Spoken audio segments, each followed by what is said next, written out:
இறை வேதமும் வாழ்க்கை வழிகாட்டியும் என்ற தலைப்பில் முக்கியமான சில விஷயங்களை அறிந்து கொள்ள வேண்டும் என்பதுதான் நம்மளுடைய நோக்கம். இந்த இறை வேதமாகிய குர்ஆனை பொறுத்தளவுக்கு இது முஸ்லிம்களுக்கு மட்டும் உரியது, இது முஸ்லிம்கள் தான் இதை பயன்படுத்த வேண்டும், இது முஸ்லிம்கள் தான் படிக்க வேண்டும் என்று குர்ஆன்ல எங்கேயுமே சொல்லல. குர்ஆனை பொறுத்தளவுக்கு இது மனிதகுல முழுமைக்கும் உரியதுதான், மனிதகுல முழுமைக்கும் நேர்வழி காட்டக்கூடியது, நேர்வழியை தெளிவாக காட்டக்கூடியது, நன்மை தீமைகளை தெளிவாக பிரித்தறிவிக்கக்கூடியது என்று சொல்லி மனிதகுல முழுமைக்கும் வழிகாட்டக்கூடியதாகத்தான் இந்த வேதம் கொடுக்கப்பட்டிருக்கிறது. இறுதி வேதமாக எத்தனையோ தூதர்கள் வந்தாங்க, இறைவன் புறத்து வந்த தூதர்கள், அதுல இறுதி தூதராக வந்தவர்கள் முகமது நபி அவர்கள். அவர்களுக்கு வழங்கப்பட்ட இந்த வேதம் மனிதகுல முழுமைக்கும் உரிய வேதம்.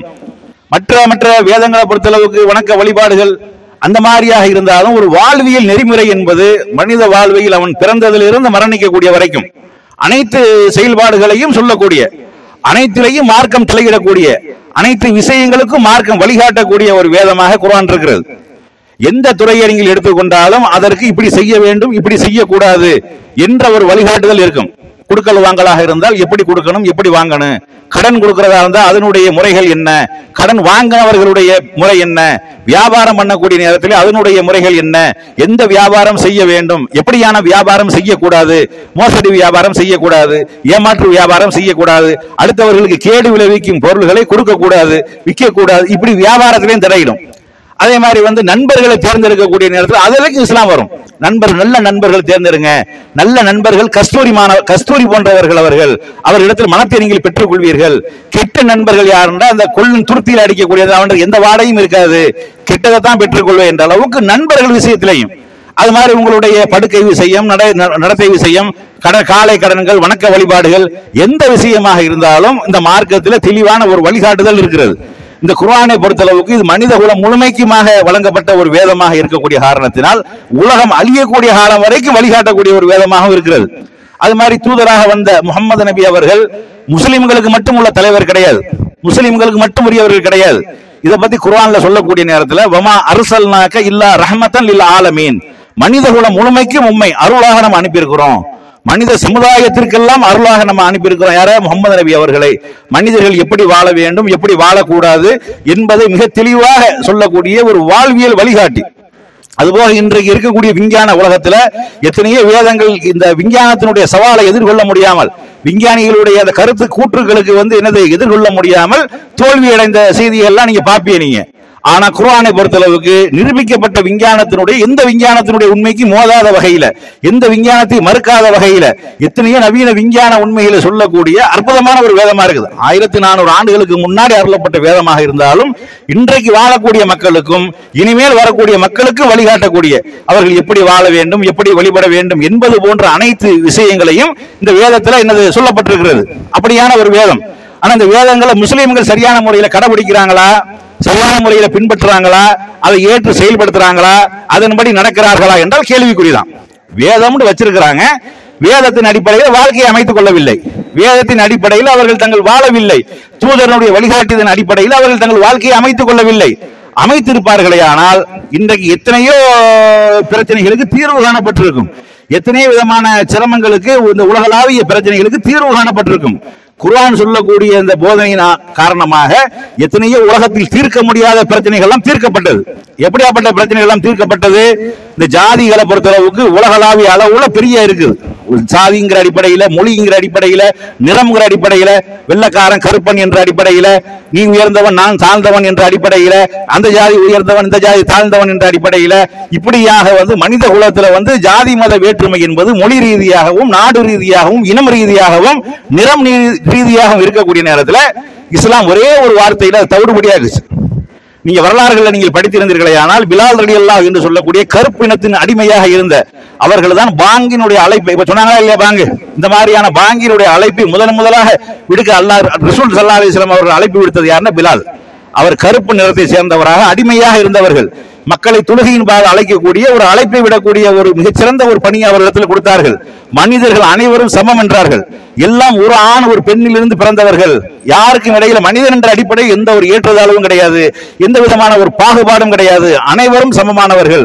இன்னும் சொல்ல போனா மக்காவை பொறுத்தளவுக்கு எந்த முகமது நபி அவர்கள் எந்த மண்ணில் பிறந்தார்களோ அந்த மக்காவை பொறுத்தளவுக்கு அவர்கள் அரபி பேசுவாங்க. அரபு மொழியை தாய்மொழியாக கொண்டவர்கள். அவர்களுடைய பேச்சு மட்டும்தான் மொழி. அவர்கள் அல்லாத மற்றவர்கள் எல்லாம் கால்நடை போன்றவர்கள். அப்படித்தானே? இப்ப நம்ம தமிழ் பேசுறோம், இந்திக்காரன் வந்து பேசுறா நம்மளுக்கு எப்படி தெரியும்? நம்ம கொஞ்சம் கொஞ்சம் கொஞ்சம் உணங்குறோம், அப்படிதான் நம்ம நினைப்போம். இந்த மாதிரி தான் ஒவ்வொரு மொழியுமே. இப்ப தெலுங்கு பேசுறவன் தெலுங்குல பேசுறான், நம்மளுக்கு ஏதாவது விளங்குமா? தமிழ் மட்டுமே தெரிஞ்ச நமக்கு தெலுங்குல ஒருத்தன் பேசுறான், என்னமோ உளறான் அப்படின்னு நம்ம நினைப்போம். அதே மாதிரி இங்கிலீஷ்ல ஒருத்தன் பேசுறான். இங்கிலீஷ் இன்னைக்கு உலகளாவிய மொழியாக இருந்தாலும் இங்கிலீஷ் தெரியாத ஒருத்தன் தமிழ் மட்டுமே தெரிஞ்ச ஒருத்தன் என்ன நினைப்பான்? என்னடா என்னமோ குடுக்குன்னு ரெண்டு பேரும் மணந்து இருக்காங்க, என்ன தெரியும் அப்படின்னு நினைப்பா இல்லையா? இந்த மாதிரி தான் அரபு நாட்டில் அரபி பேசக்கூடிய மக்கள். இன்னைக்கு நம்ம அதெல்லாம் மொழி எடுத்துக்கொள்றோம். இங்கிலீஷ் யாரும் மொழி இல்லைன்னு சொல்றது இல்ல, தெலுங்கு யாரும் மொழி இல்லைன்னு சொல்றது இல்ல, உருது யாரும் மொழி இல்லைன்னு சொல்றது இல்ல, இந்திய யாரும் மொழி இல்லைன்னு சொல்வது இல்ல. ஆனால் அரபு பேசக்கூடிய அந்த மக்கள் ரசூலுல்லாஹ் எந்த சமுதாயத்தை சந்தித்தார்களோ அந்த மக்கள் அரபி மட்டும்தான் மொழி. மற்றது எல்லாமே கால்நடைகள் பேசுற மாதிரி, ஆடு கத்துதா இல்ல வேண்டு அந்த மாதிரி தான், மாடு கத்துதா இல்லையா அந்த மாதிரி தான் மற்ற மொழிகள்லாம் நம்பி இருந்தார்கள். அந்த மக்களுக்கு மத்தியில தான் ரசூலுல்லாஹ் சொன்னார்கள், அரபு மொழி பேசுபவனை விட மற்ற மொழி பேசக்கூடியவன் எந்த வகையிலும் தாழ்ந்தவன் கிடையாது. அது மற்ற மொழி பேசக்கூடியவன் அரபு மொழி பேசக்கூடியவனை தாழ்ந்தவன் கிடையாது. எதுவான மொழியால உயர்ந்தவன் கிடையாது, மொழியால தாழ்ந்தவன் கிடையாது, அனைத்தும் சமமானது. மக்கள் தங்களுடைய கருத்தை மற்றவர்களுக்கு பகிர்ந்து கொள்வதற்கு தான் மொழியே ஒழிய உயர்வு தாழ்வு கற்பிப்பதற்கு இல்ல. என்னுடைய கருத்து உங்களுக்கு தெரியணும், நான் என்ன சொல்றேன் என்பது உங்களுக்கு விளங்கணும், நீங்க என்ன சொல்றீங்க என்பது நான் புரியணும், நீங்க என்ன எனக்கு உபதேசம் பண்ணுகிறீர்கள் என்பது எனக்கு தெரியணும், நான் என்ன உங்களிடத்தில் பேசுகிறேன் என்பது புரியணும். இதற்குத்தான் மொழியே ஒழிய மொழியினால ஒருத்தன் சிறந்தவன் கிடையாது, மொழியினால ஒருத்தன் உயர்ந்தவன் கிடையாது என்று சொல்லி நபிகள் நாயகம் அவர்கள் சொல்றாங்க. அது மாதிரி நிறத்தின் அடிப்படையில் இன்னைக்கு நீங்க பார்க்கலாம், நீங்க இன்னைக்கு டிவி எல்லாம் நிறைய வந்துருச்சு, செல்போன்லாம் நிறைய இருக்கிறது. அரபு நாட்டுக்காரங்களை பார்த்தீங்கன்னா அப்படி தக்காளி பழம் மாதிரி இருப்பாங்க, அப்படி பள்ளி வெள்ள விளையாண்டு இருப்பாங்க. அப்படியான ஒரு நிறம் கொண்டவர்கள் அவர்கள் அந்த இயற்கையான அந்த கிளைமேட், அதிகமான வெப்பம் நிறைந்த பகுதி, பாலைவனம் நிறைந்த பகுதி, அந்த மாதிரியா இருக்கக்கூடியவர்கள் எப்படி இருப்பாங்க? வெள்ள விளையாண்டு இருப்பாங்க. ஆனா அதுக்கு பக்கத்திலே இருக்குது, அதுவும் வெப்பம் நிறைந்த பகுதி தான் ஆப்பிரிக்கா என்பது. அந்த மக்களை பார்த்தீங்கன்னா கண்ணங்கண்ணான்னு இருப்பாங்க, கருப்பா இருப்பாங்க, கருப்பு நிறுத்தவர்களா இருப்பாங்க, நீக்குறோம்னு சொல்றமா இல்லையா அந்த மாதிரி இருப்பாங்க. ஆனா இவர்கள் மக்காவுல என்ன செய்வாங்க? வேலை வாய்ப்பின் காரணமாக அடிமைகளாக உள்ள வருவாங்க. ஆனா ரெண்டு பேரையும் சமமா வைக்க மாட்டாங்க. அரபிகளாக இருக்கக்கூடியவர்கள் இந்த மாதிரி கருப்பா இருக்கக்கூடியவர்களை, இந்த மாதிரி அடிமைகளாக இருக்கக்கூடியவர்களை சமமாக பாவிக்க மாட்டார்கள். சமம் கிடையாதுன்றாங்க, அடிமைகள் அவர்கள்ன்றாங்க. ஆனா ரசூலுல்லாஹ் அதையும் உடைத்தார்கள். வெள்ளையாக இருப்பவன் கருப்பா இருப்பவன் சிறந்தவன் கிடையாது, கருப்பா இருக்கக்கூடியவன் வெள்ளையா இருக்கிறவன் சிறந்தவன் கிடையாது, எல்லாம் சமம்ட்டாங்க. எல்லாமே ஒரு வழித்தோன்றலிருந்து ஆதம் ஹவ்வா என்று சொல்லக்கூடிய, ஆதம் ஏவாள் என்று சொல்லக்கூடிய ஒரு வழித்தோன்றலிருந்து வந்தவர்கள் தான். மனித குலத்தில் எந்த விதமான ஏற்றத்தாழ்வும் கிடையாது. ஜாதிய ரீதியாக, மொழியில் ரீதியாக, இன ரீதியாக, குல ரீதியாக எதுவுமே கிடையாது. ஆனா குலத்தின் அடிப்படையில் இருக்கிற குலம் இருக்கிறது, அது உயர்வு தாழ்வு கற்பிப்பதற்காக இல்ல. அதை கூட குர்ஆன் சொல்லுது, யாயு அன்னாஸ், நம்பிக்கை கொண்டவர்களே, யாயு அல்லதீன யாயு அன்னாஸ், மனிதர்களே அப்படின்னு நல்லா கூப்பிடுறான். இன்னா ஹலக்னாக்கும் மின் ஸக்கரின் வ உன்ஸா, உங்களை ஒரே ஒரு ஆணில் இருந்து ஒரே ஒரு பெண்ணில் இருந்து நான் படைத்திருக்கிறோம். இந்த வசனம் இந்த கத்தார்ல நடந்த ஒரு உலக கோப்பை, ஃபுட்பால் உலக கோப்பை இதுதான் பிரபலமாக பேசப்பட்டது.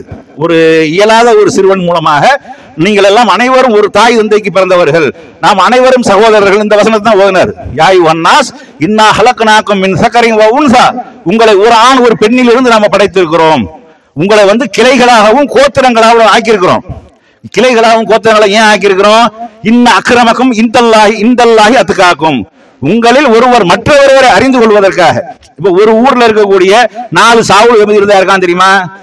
அப்ப 2 சாவுல் எமி என்ன செய்யணும்? பேனாக்கானாவோட சாவுல் எமி இது கீனாமோனாவோட சாவுல் எமி இது அந்த வீட்டு சாவுல் எமி இந்த வீட்டு சாவுல் எமி சொன்னாதான் விலன்.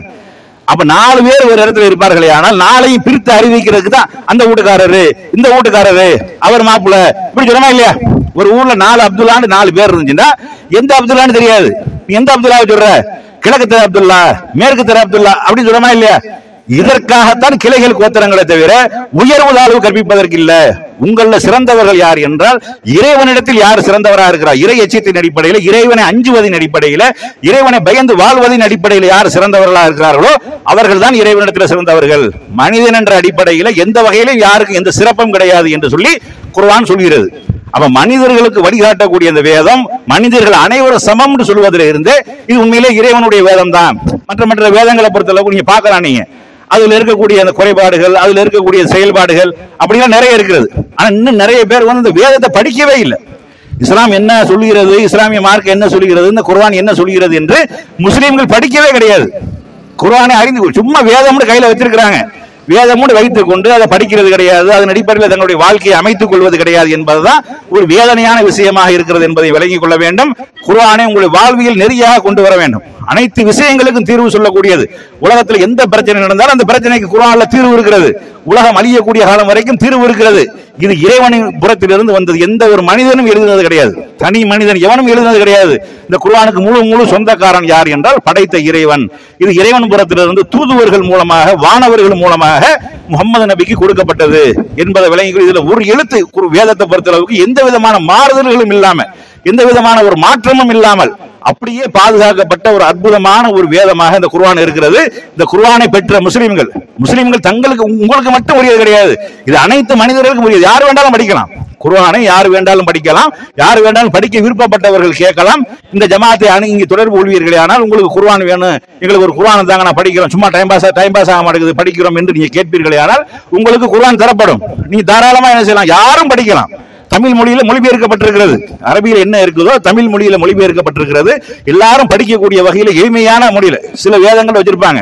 அந்த தமிழே நம்மளுக்கு விளங்காது. அந்த காலத்து 1935 உள்ள தமிழ் எழுதி வச்சிருப்பாங்க. அது நம்மளுக்கு படிக்கவும் தெரியாது, படிச்சாலும் விளங்கவும் செய்யாது. அப்படி எல்லாம் நம்ம நிறைய வேதங்கள் எழுதி வச்சிருக்கிறாங்க. அதே மாதிரி திருக்குறள் நமக்கு யாருக்கான்னு தெரியுமா? திருக்குறள் தமிழ் மொழி தான். தமிழ் தான் அகர முதல எழுத்தெல்லாம் ஆதி பகவன் முதற்றே உலகண்டா யாருக்காவது விளங்குமா? என்னடா சொல்றாங்க அப்படின்னு கேட்போம். ஏன் நமக்கு தெரியாது, தமிழ்ல தான் எழுதி இருக்குது. இது எந்த காலத்து தமிழ்? வள்ளுவர் காலத்து தமிழ். வள்ளுவர் எந்த காலத்தில் உள்ளவர்? 2000 வருஷத்துக்கு முன்னாடி உள்ளவர். அவர் காலத்துல எழுதின தமிழ்ல இன்னைக்கு எழுதி வச்சா நம்மளுக்கு விளங்குமா? நம்ம எந்த மொழியில பேசுறோமோ, எந்த ஸ்லாங்ல பேசுறோமோ, எப்படி நம்ம தமிழ் என்று அறிந்து கொண்டிருக்கிறோமோ அந்த மொழியில மொழிபெயர்க்கப்பட்டிருக்கிறது. மற்ற வேதங்களை படிக்க கூடாது என்பதற்காக மறைக்கப்பட்டது. அதனாலதான் அதுக்கு பேர் மறைன்ற பேர். மறைன்னு சொல்றாங்களா இல்லையா? மறைண்டா மறைத்து வைந்த அர்த்தம். நீ படிக்க கூடாது, நீ வேதத்தை படிக்க கூடாது. நிறைய பேர் வேதங்கள்னால என்னன்னு தெரியாது, வேதம்னு நம்புறாங்க, வேதம்னா என்னன்னு தெரியாது, கண்ணால கூட பார்த்திருக்க மாட்டாங்க. அப்படியெல்லாம் எத்தனையோ பேர்கள் இருக்கிறாங்க. ஆனா இந்த வேதத்தை பொறுத்தளவுக்கு தமிழ் மொழியில அழகான நடையில, தமிழ் மொழியில ஈஸியாக நம்ம படிக்கக்கூடிய மொழியில மொழிபெயர்க்கப்பட்டிருக்கிறது. யாரு வேண்டாம் எங்களுக்கு இந்த குர்ஆன் வேணும், நாங்க படிக்க போறோம், எங்க படிக்க ஆர்வமா இருக்குது, நாங்க படிக்கிறோம் அப்படி என்று கேட்பீர்களே ஆனால் உங்களுக்கு இலவசமாக தரப்படும். அப்படிங்கிறது நம்ம என்ன செய்யறோம், ஒரு அறிவிப்பாக செய்து கொள்றோம். குர்ஆனை உங்களுடைய வாழ்க்கையினுடைய வழிகாட்டியாக மாற்றிக்கொள்ளுங்கள். குர்ஆன் தான் உங்களை நேர்வழிப்படுத்தும், குர்ஆன் தான் உங்களை நல்வழிப்படுத்தும். குர்ஆனில் இருக்கக்கூடியதுதான் நேர்வழி. மனிதனை வழிகெடுக்கக்கூடிய எந்த ஒரு காரியமும் கிடையாது. சில பேர் சில விஷயங்களை தவறா புரிஞ்சிருப்பாங்க. அது எல்லா மொழியிலும் உள்ளது, எல்லா நாட்டிலும் உள்ளது. ஒன்று கிடக்க ஒன்று விளங்குறது. அல்லது குறைமதியாளர்கள், மூளை சரியா வேலை செய்யாம குறைமதியாளராக இருக்கக்கூடியவர்கள் ஒன்று கிடக்க ஒன்று விளங்குவாங்க. அதனுடைய யதார்த்தம் என்ன, இது எந்த காலத்துல எந்த சூழ்நிலையில இது சொல்லப்பட்டது, இது எந்த சூழ்நிலைக்கு ஏற்ப இது வந்தது என்பதையெல்லாம் அதனுடைய காரண காரியங்களோடு விளக்கப்பட்டிருக்கும். அதையெல்லாம் சேர்த்து படித்தீர்களே ஆனால் இந்த இறை வேதம் என்பது ஒரு அற்புதமான ஒரு வேதம். இது இறைவனுடைய வேதம். இது எந்த விதமான ஒரு மாறுதலும் கிடையாது, எந்த விதமான ஒரு மாற்றமும் கிடையாது. அனைத்து மனிதர்களுக்கும் வழிகாட்டக்கூடியது, எல்லா மனிதர்களுக்கும் இது நேர் வழிகாட்டும் என்பதை விளங்கிக் கொள்ளலாம். அதனால் இந்த அற்புதமான ஒரு வேதத்தை படித்து பயன்பெறக்கூடிய நன்மக்களாக அல்லாஹ் நம் அனைவரையும் ஆக்கி அருள் புரிவானாக என்று கூறி என்னுடைய இந்த உரையை நிறைவு செய்கின்றேன். வாஹிர் தவானா அனில் ஹம்துலில்லாஹி ரப்பில் ஆலமீன்.